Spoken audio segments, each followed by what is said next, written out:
ऊपर हाथ रख देगा। बिल्कुल शुद्ध देसी घी है, 100% शुद्ध देसी घी है। लोगों ने कहना प्रारंभ कर दिया, 100 में 99 बेईमान हैं, फिर भी भारत देश महान है। ये परंपराएं चल पड़ी। धर्म निरपेक्षता आ जाने पर धर्म सापेक्ष था भारत, धर्म का ही दंड चलता था, इसलिए राजा के अंदर धर्म स्थापित था। और राजा जब नहीं रहा तो धर्म का भय किसी को नहीं रहा, और धर्म का भय न होने के कारण अत्याचार, दुराचार, पापाचार बढ़ने लगा। ऋषि मुनियों ने सुनीता देवी से विचार विमर्श किया। अहो उभयतः प्राप्तम लोकस्य व्यसनम महत्, दारुण्युभयतो दीप्ते इव तस्कर पालयो।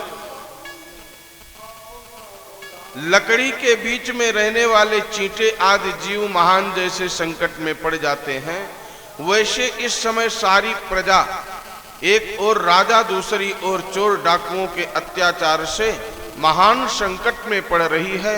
अराजकता फैल रही है, क्योंकि राजा से हीन राज्य हो गया है। तो राज्य का दायित्व किसी को प्रदान किया जाए। सुनीता ने सहमति व्यक्त की, अपने पुत्र को राजगद्दी पर बैठा दिया। ऋषि भी कुछ नहीं बोले।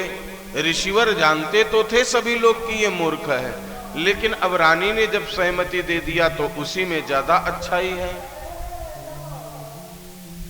अब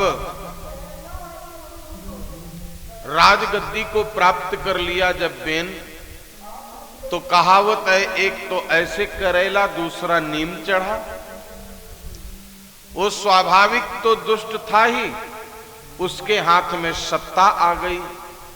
शास्त्र कहता है, यौवनम धन संपत्ति प्रभुत्वम अविवेकता एकैक्यप्यनर्थाय किमु यत्र चतुष्टयम्। इन चारों में एक ही अनर्थ के लिए पर्याप्त है। सबसे पहले युवा अवस्था, कहते हैं जवानी के जोश में होश खो बैठे, तो युवा अवस्था ही अनर्थ के लिए पर्याप्त है, और उसमें संपत्ति कोष खजाना मिल गया, दूसरी बात हो गई। तीसरा प्रभुत्व स्वामित्व मिल गया, मैं राजा हूं। मूर्ख तो था ही, इन चार में एक अनर्थ के लिए पर्याप्त था, यहां पर चारों चांद लग गए। चारों को प्राप्त करके राजा बेन ने सबसे पहली राजाज्ञा निकाली। अपनी प्रजा को घोषणा करवाया कि न यष्टव्यम न दातव्यम न होतव्यम द्विजा क्वचित इति न्यवारयत् धर्मं भोरी घोषेण सर्वशः। न कोई यज्ञ करेगा, न कोई दान करेगा, न कोई हवन करेगा, न कोई द्विजातियों को, ब्राह्मणों को भोजन कराएगा, अनुष्ठान कराएगा। वाद्य बजा करके नगर में ढिंढोरा पिटवा दिया। ऋषि मुनियों ने विचार किया, चलो समझाते हैं एक बार। ऋषियों का समूह गया और वेन के सामने बैठ करके वार्तालाप करने लगे कि धर्मः आचरितः पुंसाम वाङ्मनः काय बुद्धिभिः लोकान् विशोकान् वितरस्तथानन्यन्म संगिनाम। राजन, आप जो बात कहते हैं उस पर ध्यान दीजिए, इससे आपकी आयु, श्री, कीर्ति, बल की वृद्धि होगी। यदि मनुष्य मन, वाणी, शरीर, बुद्धि के द्वारा धर्म का आचरण करे तो उसे दिव्याति दिव्य लोकों की प्राप्ति होती है। यदि उसका निष्काम भाव हो तो वो धर्म उसे अनंत मोक्ष पद प्रदान कर देता है। इसलिए वीरवर, राजा को धर्म का पालन करना चाहिए। यद्यदाचरति श्रेष्ठ तत्तदेवे तरो जनाः। जैसा राजा आचरण करेगी वैसे प्रजा आचरण करती है। महाजनो येन गतः शपन्थाः। महापुरुष जिस मार्ग पर चलते हैं बड़े बुजुर्ग जिस रास्ते पर चलते हैं उसी का अनुगमन पीछे चलने वाली पीढ़ी करती है। आप घर में बैठ करके दारू का बोतल खोलो और बेटे को सिगरेट पीने को मना करो, कभी भी उसके ऊपर असर नहीं पड़ेगा। पहले हम अपने आप को सुधारें, फिर दूसरे को सुधरने के लिए कहें।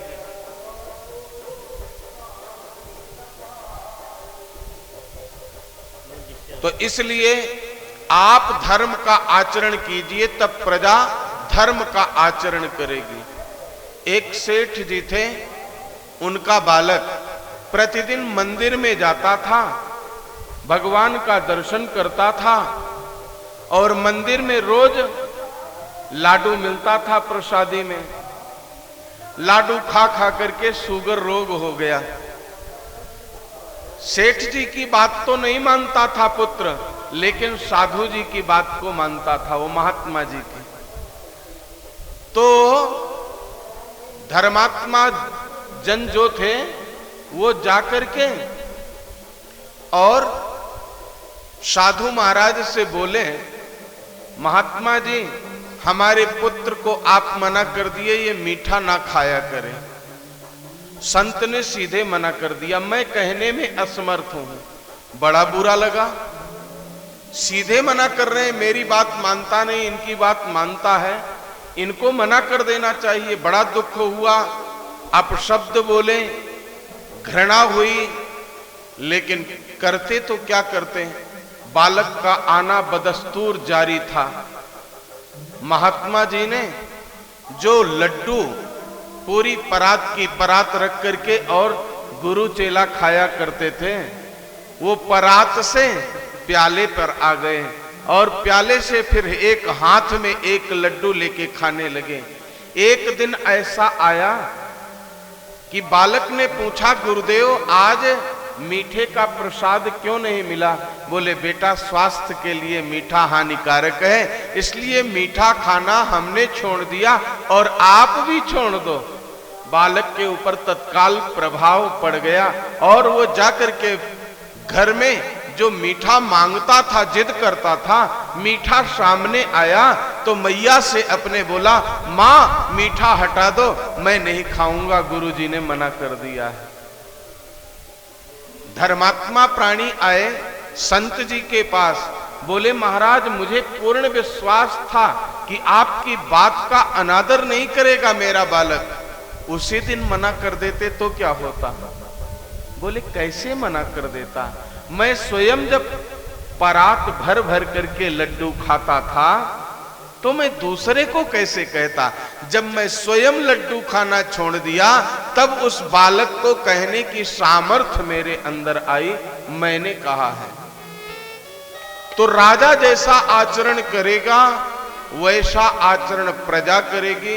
इसलिए राजन, सबसे पहले आप धर्म का पालन कीजिए और यज्ञ अनुष्ठान पूजा पाठ बंद मत कराइए। जिस राज्य में भगवान यज्ञ पुरुष का यजन नहीं होता है उस राज्य में अकाल पड़ जाता है, दुर्भिक्ष हो जाता है, और जब वर्षा नहीं होगी तो अन्न नहीं होगा, अन्न नहीं होगा तो प्राणियों का जीवन नहीं होगा। इसलिए यज्ञ अनुष्ठान बंद मत कराइए। मूर्ख बेन ऋषियों की बात को हल्के में लेकर के उपहास करने लगा। कहता है कि बालिशाबत यूयम वा अधर्मे धर्म मानिनः यो वृत्ति दंपतिम हित्वा जारम पतिमुपासते। आप लोग लंबी चौड़ी दाढ़ी रखाए हुए, इतना लंबा चौड़ा तिलक किए हुए, पीला कपड़ा पहने हुए, बनते तो धर्म के ज्ञाता हो, लेकिन तुम्हारी बुद्धि छोटे से बालक से भी ज्यादा कमजोर है। आप वैसे उपदेश कर रहे हो मुझको जैसे एक सुंदर सर्वांग सुंदरी सर्वगुण संपन्ना स्त्री वृद्ध किसी पुरुष का वर्ण कर ले, उससे विवाह कर ले, धन उपयोग तो उस पुरुष का करें और सेवा जाकर के किसी पर पुरुष का करें, ठीक उसी प्रकार से आपकी स्थिति है। आप क्या करते हो? अन्न तो मेरा खाते हो, राजा के राज्य में रहते हो, मेरा अन्न खाते हो, मेरा पानी पीते हो, मेरे राज्य की वायु को ग्रहण करते हो, और भजन करने के लिए नारायण, विष्णु, राम, कृष्ण, केशव, मोहन, मुरारी कहते हो, उनका भजन करो। अरे तुम्हारे श्री कृष्ण ने ही तो गीता में कहा कि मनुष्यों में राजा मैं हूं। यदि भगवान का भजन करने का ज्यादा जिह्वा में खजुली मच रही है तो बेनाय नमा की माला जपो। यदि आहुति देने की इच्छा है तो बेनाय स्वाहा करो। दान करने की ज्यादा इच्छा है तो राजकोष में ले आकर के अपना धन दे दो। जो टैक्स लगाया हूं दुगना कर देता हूं। और आप लोग कर मुक्त हो, आपके ऊपर भी कर लगा देता हूं। ऋषियों का उपहास किया, बोले ये व्यर्थ की बातें करते हैं, इनको बंदी गृह में बंद कर दो। उनमें दुर्वासा जैसे तपस्वी ऋषि थे। दुर्वासा जी को क्रोध आया, बोले देखो दो प्रकार के प्राणी होते हैं बंधुओं, एक होता है शठ और एक होता है मूर्ख। शठ तो सुधर सकता है लेकिन मूर्ख कभी नहीं सुधर सकता है। बाबा तुलसी ने दोनों के विषय में कहा कि शठ सुधरहि सत संगति पाए, शठ सुधरहि सत संगति पाए। पारस परस कुबेर सुहाए, पारस परस कुबेर सुहाए।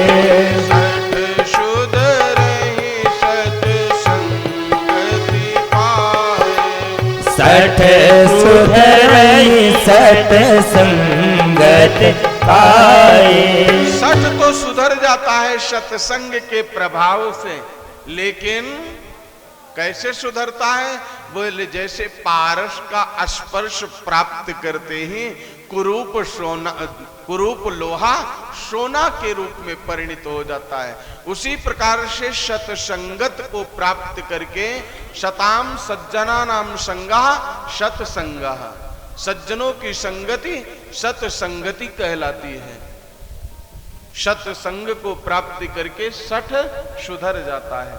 लेकिन मूर्ख जो होता है, मूर्ख हृदय न चेत जो गुरु मिले विरंच सम। यदि स्वयं गुरु ब्रह्मा बन करके आवे और उसको उपदेश करें तब भी उसके अंदर सुधार नहीं हो सकता है, तो यह स्वाभाविक मूर्ख है। और इस मूर्ख को जिंदा रखना उचित नहीं है, नहीं तो ये और अपभ्रंश करेगा। संतों की बड़ी विचित्र लीला होती है। नानक देव जी अपने शिष्य बंदा बैरागी के साथ यात्रा में निकले थे। एक जगह पर बहुत सारे मूर्ख मिले, उनको दुष्ट दुरात्मा मिले, उनका अपमान किया, उनके ऊपर पत्थर फेंका, धूल फेंकी, कचड़ा फेंका। जब निकलने लगे तो अकाल पुरुष से प्रार्थना करते हैं, ईश्वर इनको यहीं बनाए रखना, ये फले फूले आबाद रहें। दूसरे नगर में जब पहुंचे तो वहां के लोगों ने सम्मान किया, पलक पावने बिछा दिया, कपड़े बिछा दिया, फूल बिछा दिया, बड़ा स्वागत सत्कार हुआ। जब परमात्मा श्रीमन नारायण से उनके लिए प्रार्थना करने लगे तो बोले, हे प्रभु इनके ऊपर कृपा करना, ये बर्बाद हो जाएं, लुट जाएं। बंदा वैरागी ने कहा, गुरुदेव ये क्या कहते हो आप? वो फले फूले बने रहें और ये बर्बाद हो जाएं, लुट जाएं।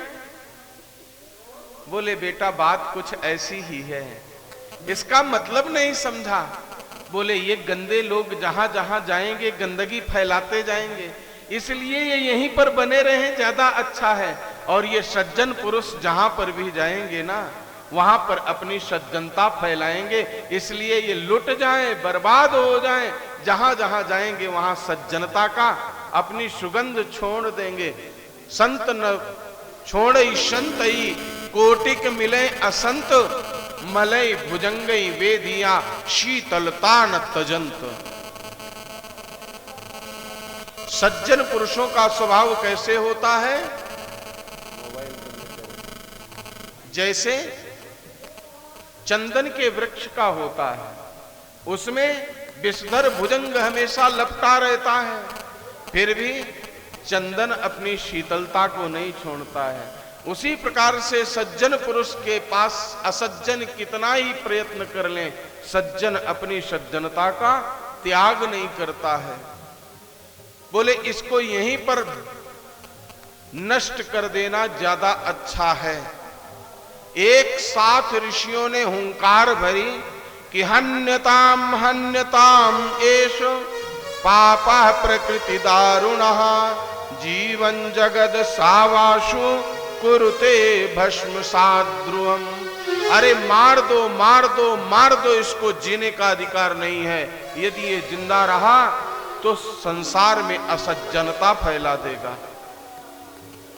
ऋषियों के हुंकार भरने मात्र से उसका प्राणांत हो गया, निष्प्राण होकर के उसका स्थूल शरीर धड़ाम से पृथ्वी पर गिर पड़ा। अब राजा से हीन राज्य पुनः हो गया। उसकी मां सुनीता बड़ी चतुर चालाक थी। उसने क्या किया? उसके शरीर को तेल में सुरक्षित रख दिया।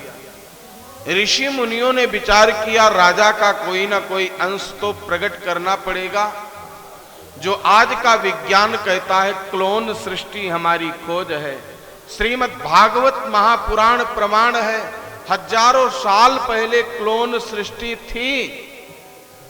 राजा वेन के शरीर का ऋषियों ने मंथन प्रारंभ किया। मंथन करते करते और उसके अंदर जो पापीय अंश था उस अंश को पहले प्रकट किया। काक कृष्णोति हृस्वांगो हृस्व बाहुर महाहनु हृस्व पन्निम्न नाशाग्रो रक्ताक्ष ताम्र मूर्धजः। वो काले रंग का, सभी अंग और खासकर भुजाएं बहुत छोटी, जबड़े बहुत बड़े बड़े, टांगे छोटी, नाक चपटी, नेत्र लाल और केस तांबे के रंग के समान था। एक छोटा सा पुरुष उत्पन्न हुआ। वो तपस्वी ऋषियों को देख करके डर गया और बोलने लगा किंग करोमि, मैं क्या करूं, मैं क्या करूं। बोले निषीद, बैठ जाए यहीं पर। उसी से निषाद जाति की उत्पत्ति हुई। पुनः वेन के अंग का मंथन हुआ और धर्मात्मा अंग का जो अंश उसके अंदर था, अघटित घटनापटियान सर्वेश्वर श्रीमन्नारायण की कृपा से भगवान के अंशावतार के रूप में पृथु और उनकी पत्नी अर्ची देवी का प्राकट्य हुआ। विशेष लक्षण देख करके और ऋषि मुनियों ने कहना प्रारंभ किया कि अत्र तु प्रथमो राज्ञान् पुमान् प्रथयिता यशः पृथुर्नाम महाराजो भविष्यति पृथुस्रवा अयं तु शुद्धति देवी गुणभूषण भूषणा अर्चिर्नाम वरारोहा प्रथमेवावरुन्धति। ये पृथ्वी के प्रथम सम्राट के रूप में माने जाएंगे। महाराज पृथु हैं, अपने यश को लोक लोकोत्तर में फैलाएंगे। ये इनकी अर्ची नाम की देवी है जिनका बड़ा सुंदर दांत है, शुद्धति, सुंदर दांत वाली शुद्धति। ये भगवान नारायण के विशेष अंश से प्रकट हुए हैं। देवता आकर के उनकी प्रशंसा करने ज्योतिष लगे और ज्योतिष शास्त्र के ज्ञाताओं ने उनके लक्षणों को देखा। कहने लगे कि पादयोर विंदम तम वही मैंने हरे कलाम यस्या प्रतिहतम चक्रम अंशः स परमेष्ठिना। हाथों के दूसरी रेखाओं से बिना कटा हुआ चक्र का चिन्ह जिसके होता है वो भगवान का विशेष अंश होता है। सारे देवता उपस्थित हुए सिंहासन पर उनको विराजमान कराया। राज्याभिषेक के बाद उपहार देने लगे देवता। कुबेर ने बड़ा सुंदर सोने का सिंहासन, वरुण ने चंद्रमा के समान श्वेत प्रकाश में छत्र दिया, वायुदेव ने चमर दिया, धर्म ने कीर्तिमयी माला, इंद्र ने मनोहर मुकुट, यम ने दमन करने वाला दंड, ब्रह्मा ने वेदमय कवच, सरस्वती सुंदर हार, विष्णु भगवान ने सुदर्शन चक्र दिया, विष्णु प्रिया लक्ष्मी ने अविचल संपत्ति दिया, रुद्र ने चंद्रहास चिन्ह से युक्त तलवार दिया, विश्वकर्मा ने धनुष दिया और पृथ्वी माता ने स्पर्श करने मात्र से जहां जाना चाहो वहां पहुंचाने वाली दिव्य खड़ाहू दिया, पादुका दिया।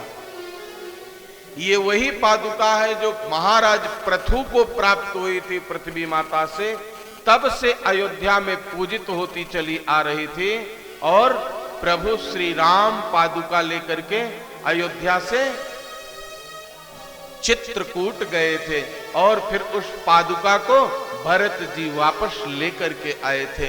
ये सजीव पादुकाएं थी। पादुका प्रदान किया, सबसे सम्मानित हो गए और स्तुति करने लगे सूत मागध उनकी। स्तुति को सुन करके और पृथु नरेश ने कहा कि भो सूत हे मागध सौम्य बंदी, लोके धुना स्पृष्ट गुणस्य में स्यात्, किमाश्रयो में तव एष योज्यताम्, मामय्य भूयन्ति तथा गिरो वा। व्यर्थ की किसी की स्तुति नहीं करना चाहिए। जिन गुणों को बता रहे हो आप स्तुति में हमारे, यदि ये मेरे गुण प्रकट न हुए तो आपकी वाणी व्यर्थ चली जाएगी। इसलिए पहले मुझको अपने गुणों को प्रकट करने दीजिए, मैं कुछ अपने प्रजा के लिए अच्छा काम करूं, फिर उसके बाद स्तुति आप लोग करना। ब्राह्मण देवता आए और उन्होंने भी स्तुति करते हुए प्रार्थना किया। प्रजा ने महाराज पृथु को प्रार्थना किया कि हम भूखों मर रहे हैं, पृथ्वी ने सारे अन्न को अपने उदर में समाहित कर दिया है, भगवान कृपा करके जल वृष्टि करवाइए और अन्न को प्रकट कीजिए, क्योंकि अन्न ही प्राणियों का प्राण है। यदि अन्न नहीं रहेगा तो प्राण नहीं रहेगा, प्राण के बिना प्राणी का जीवन संभव नहीं है। इसलिए अन्न को प्रकट कीजिए इस धरती पर। वयम राजान जठरेणाभितृप्ता यथाग्निना कोटरस्थेन वृक्षाः, त्वमाद्य याता शरणम शरण्यम यह साधितो वृत्ति कतः पतिर्ना। राजन, जिस प्रकार से कोटर में सुलगती हुई आग से पेड़ जल जाता है, उसी प्रकार से पेट की भीषण ज्वाला से हम जल रहे हैं। आप शरणागतों की रक्षा करने वाले हैं और हमारे अन्नदाता प्रभु बनाए गए हैं, इसलिए हम आपकी शरण में आए हैं। हे राजराजेश्वर, हम सभी क्षुधा पीड़ितों को अन्न प्रदान करके, अन्न देने का प्रबंध करके हमारे प्राणों की रक्षा कीजिए। प्रजा के इस दुखमय विनीत वचन को सुन करके और महाराज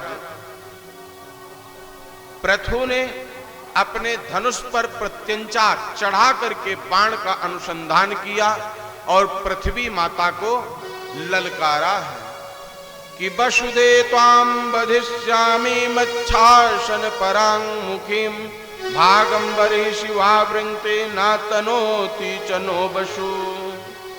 हे पृथ्वी, तू मेरी आज्ञा को मान करके समस्त अन्न को तत्काल प्रदान कर दे, अन्यथा मैं अभी तेरा वध कर दूंगा। पृथ्वी माता गौ का रूप धारण करके और महाराज पृथु के सामने प्रकट हुई हैं, उनकी स्तुति करती हैं कि नमः परस्मै पुरुषाय मायया विन्यस्ततानानतनेन गुणात्मने, नमः स्वरूपानुभवेन निर्धुत द्रव्य क्रियाकारक विभ्रमोर्मये। आप साक्षात परम पुरुष हैं तथा अपनी माया से अनेक प्रकार के शरीर धारण करके गुणमय जान पड़ते हैं। वास्तव में आत्मानुभव के द्वारा आप अधिभूत अध्यात्म और आदिदैव संबंधी अभिमान और उससे उत्पन्न राग द्वेष आदि से सर्वथा परे हैं। मैंने आपका कुछ नहीं बिगाड़ा, इसलिए आप मेरा वध नहीं करेंगे।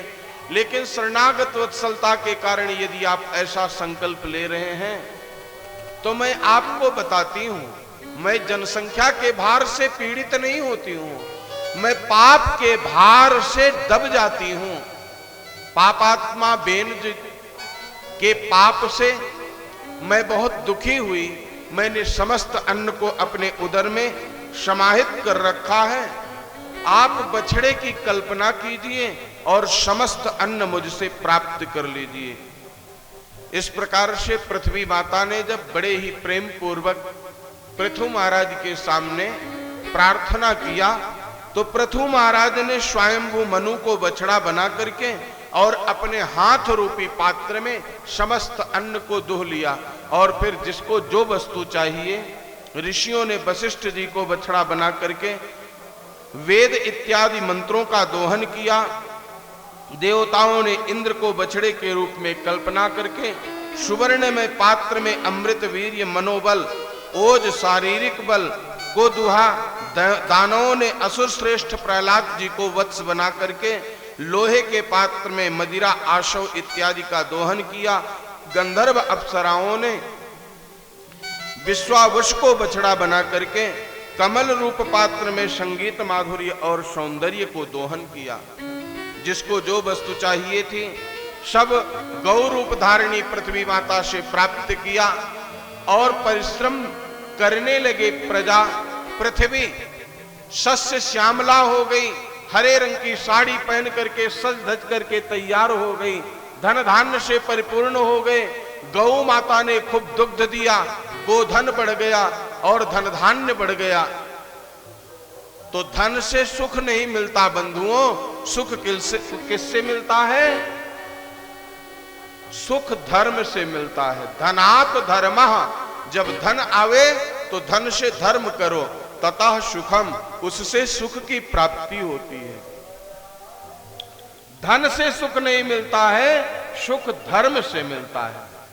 तो धन का सदुपयोग करने के लिए महाराज पृथु ने अपनी प्रजा को प्रेरित करने के लिए यज्ञ प्रारंभ किया।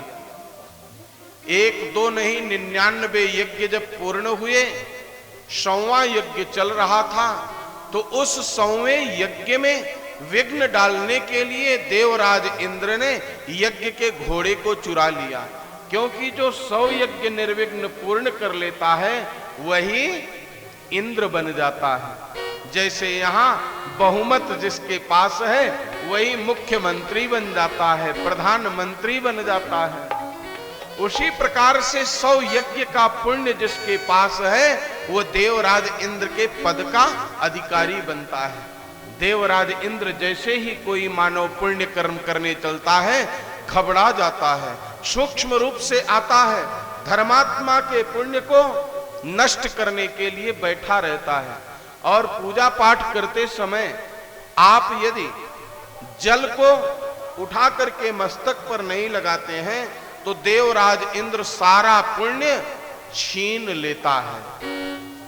इंद्र का मान मर्दन बाबा तुलसी ने कितना जबरदस्त किया है अपने रामचरितमानस में। इंद्र का की उपमा किससे किया? एक कुत्ते से किया, श्वान से किया। कहते हैं कि सूख हाण लई भाग सठ, श्वान निरख मृगराज, तेहि सुरपति नला। जैसे कुत्ता जब शेर को देखता है तो मुंह में चबाती हुई सूखी हड्डी को लेके भागता है और सोचता है कि कहीं ये शेर मुझसे हड्डी छीन न ले, जबकि शेर तो शिकार स्वयं करता है। ऐसा कहते हैं पिंजड़े में बंद हो तो बेचारा क्या करेगा, लेकिन वास्तव में यदि वो बाहर है, स्वच्छंद है, तो शिकार स्वयं करके उदर पूर्ति करता है। तो देवराज इंद्र की उपमा कुत्ते से किया बाबा तुलसी ने। देवराज इंद्र हमेशा सशंकित रहते हैं, जैसे यहाँ के राजा सशंकित रहते हैं। किसी को वर्चस्व किसी का बढ़ते देखते हैं तो डर जाते हैं, उसको पराभव देने के लिए प्रयत्न करने लगते हैं, उसके चरित्र पर संदेह व्यक्त करने लगते हैं, कीचड़ उछालने लगते हैं। मैया पीछे बैठिएगा। उसी प्रकार से देवराज इंद्र भी घबराता है और पुण्य आत्मा के पुण्य को चुरा लेता है। अगर आप